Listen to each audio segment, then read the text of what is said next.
So we've got that sign in the locker room about making history, and you guys have seen that. If you haven't, you should go down there and look at it. But it's got an AU, and it just says "Make History" right in the middle of it. Not AU, not Auburn basketball, not Auburn anything, not Auburn Tigers. It's AU Make History. So I'd like to give some credit to Joel Eves' teams between 57 and 63, because that was the last time that Auburn had a run of 5 20-win seasons in 6 years, roughly speaking, if I'm getting that right, Marlene. So for us, it's guys like Alan Flanagan or Jalen Williams or, Leor Berman, Babatunde, Chandler, that would have been part of that. It's only happened one other time in Auburn basketball history. So these names, that some of them are very familiar to you, but Captain Rex Frederick, right? Jimmy Lee, Henry Hart, Bill McGriff, Bobby Tucker, the great Jimmy Fibby, Porter Gilbert, Ray Groover, Leighton Johns, who is also from Nahunta, Georgia, who has passed, but is going to be our legend this weekend in Nashville for Auburn basketball. John Blackwell, just to name a few names, because those guys, along with Coach Eves, are part of a very, very special period of when Auburn basketball had a great run. So just really proud of those guys for being able to do that. And all it took was beating the number 13 team in the country, the best defensive team analytically in the country, and putting 79 on them. That takes some doing. I thought our crowd on Saturday was incredible. It doesn't happen. You guys, I can't even begin to tell you how grateful I am and thankful I am to be able to coach at Auburn professionally, giving me a chance to be able to be in that situation. Without Neville Arena, without the support, without these guys and these coaches, you had no chance to do all that, make that kind of history. So everybody's a part of it. Our students stuck around before spring break. I mean, to me, it was as loud as I can remember it all year, especially when moments we really needed it. So, great way to close out the regular season. And now the reward for such a job well done is we get to play the 18th best team in the country according to net. So you guys have seen the numbers, and you guys are really good at this stuff too. But, so Arkansas is seeded 10th in the SEC tournament, but based on the net, they're the 18th seed in the NCAA tournament. Now you go figure that one. So, what a great reward. Arkansas is really talented, really deep, really athletic. We played great here at home. They weren't at full strength because they didn't have Nick Smith. They were at a time of their season when they weren't shooting the ball well at all. And we took full advantage of it by playing 40 possessions of zone. We probably have played 80 possessions of zone on the season, 40 of them in that game. But that was just because Arkansas was struggling so much from the three. You look at their last 5 games, they're shooting 38% from three. Devo Davis is making 2 a game. Nick's making 2 a game. Council, they're shooting it. So zone is not going to be the answer this time around. So I'd say it'll be a tough matchup and all we want. The question, raise your hands right here, Kurt. You mentioned it at the beginning. They didn't have Nick Smith. How much does Arkansas have in Nick Smith kind of change what they do and how you guys are going to have to defend them? Well, it doesn't make zone an option like a no-brainer because he can really shoot it, and they'll be lined up, and I think the other thing is it gives them another big guard. So it's like, Devo Davis is their smallest guard at 6'4", plays 6'8". I mean, it's just they're just huge.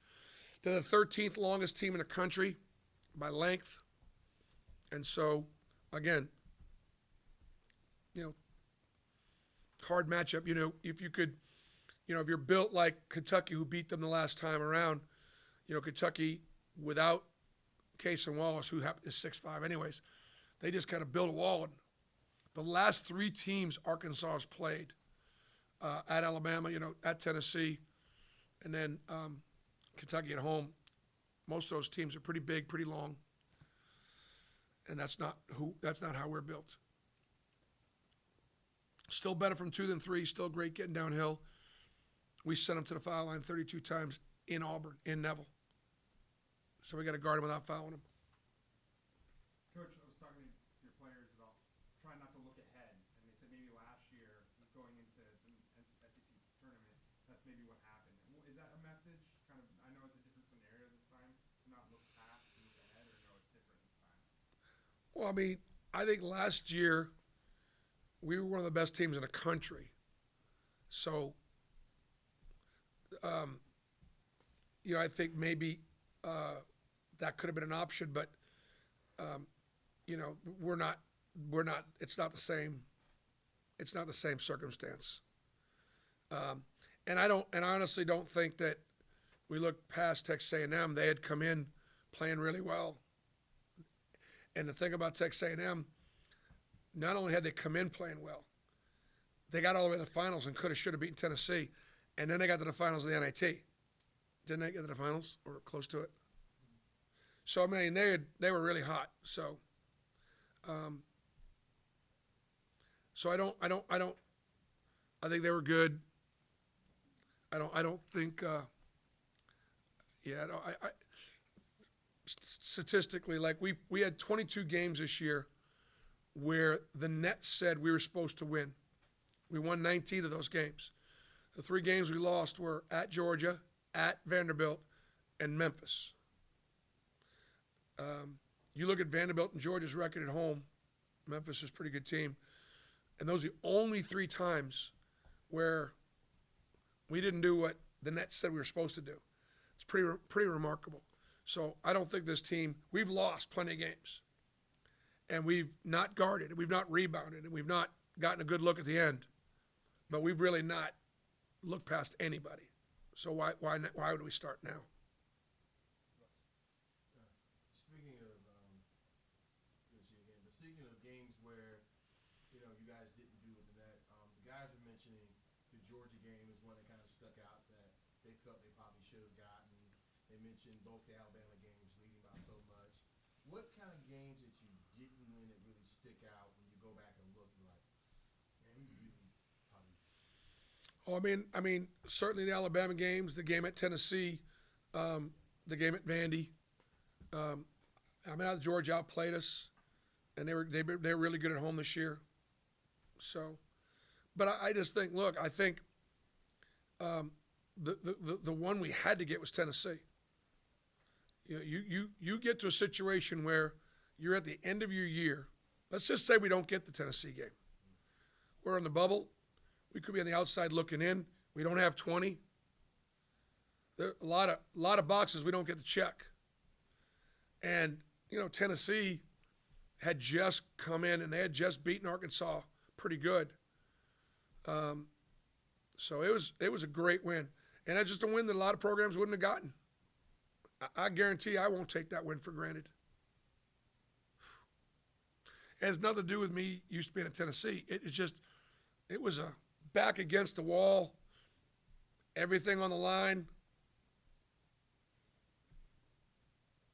And then with 3 or 4 minutes left to go in the game, weren't we down with about 4 or 5 minutes left to go? But the key to that one was 6 minutes without a field goal for Tennessee. And again, we've talked about that before. How do you, giving you the formula, how do you win? You get stops, and you get to the foul line of the offensive end.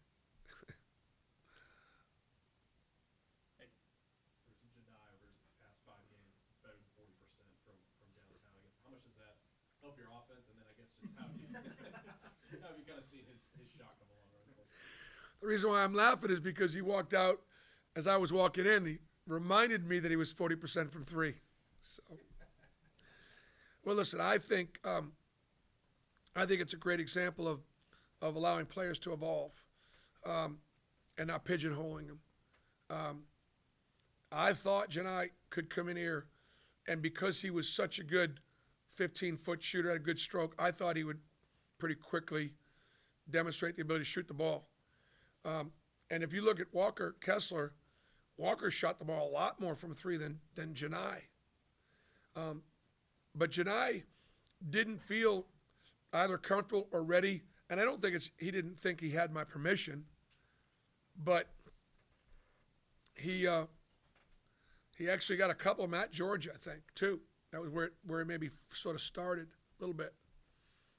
And he's comfortable out there. And we've worked at it. And he's worked at it. And he's going to be a stretch five man. He's going to be a stretch five, which is going to make him really valuable for us and when he goes pro. Yeah, Brian. Bruce, Wynn mentioned there's sort of a budding rivalry with Arkansas now going back to last year. Do you like to have a little spice going into this game? No, I mean, I'm not going to jump into that. If it's a rivalry, it's because we played them, and they've beaten us and lost some close games, and of course we lost number one ranking and almost got killed in a court storm. I almost got, but I'm already half crippled, so what's the next step? I might just start limping all the time. Bruce, how important is it going to be to have all five guys play with a lot of effort on the boards because of their length and athleticism? Yeah, I mean, here's the deal. We let's say they're 18, and so that puts them a 5 seed. So this is kind of like a 5 seed is somebody you get second round maybe. I mean, it's tough. So, I mean, they're big. They run to the boards. They're athletic, and so keeping them off the glass is going to be really important. They'll play. They can play volleyball in there with a little bit. I'll take a couple follow-ups. Justin, Bruce, 6 turnovers for y'all in this last game. You said it the other day after this has been one of your best teams at taking care of the ball. Why is that for this particular group? What do you think has kind of made the difference for them? I think that they've been look, as Arkansas, turnovers in transition are two things that'll just kill you. So, but Arkansas will force some turnovers, and they'll force you to go faster, and they'll pressure the ball, and they'll deny things, and they're after turnovers, and they'll create turnovers. I mean, I think that we've just played this year at a little slower pace. We've not pressed as much in the league play, and so because we've not extended our full court pressure as much, the game's been more of a half court game, and as a result, we've been better in both half court offense and defense. In the non-conference, when we were, I think, sometimes physically superior to our opponent, deeper, we played faster, we played with greater tempo, we forced tempo, we turned people over more. But I made the decision once we started league play that was not going to be a formula that was going to allow us to keep winning. But On a somewhat happier note, what are some of your fonder memories from this season? What are some things you really stick out this year? Well, I mean, obviously going to Israel was an unbelievable experience to be able to walk the Holy Land with my team and get them to have a chance to get closer to God. We just had an incredible experience. It at the same time makes for a really long year because those 3 weeks in August of training and travel would have been 3 weeks off. So for everybody. So made for a long, and all of a sudden we got back from Israel and school starts. I mean, it's made for a long year. I think that going to Cancun, we played Bradley, who wound up being the number 1 seed in the Missouri Valley, and lost the conference championship game. And then Northwestern, who was old and tough and physical, and but Northwestern, the name doesn't excite any of our guys about playing a Big Ten team. It's Northwestern. We told them they're good, really well coached. Chris done an amazing job getting them. They finished second in the Big Ten, and we held them to 42 points. Just incredible. The wins at home against Arkansas, Mississippi State, Missouri, Tennessee. We had some great wins against teams that are in the field.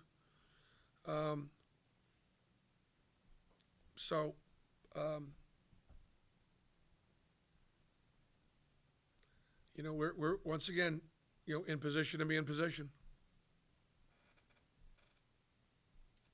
Or do you expect to have Dylan? Dylan practiced today, and he wasn't in there? He wasn't in there a lot, but he was in there enough to think he's possible.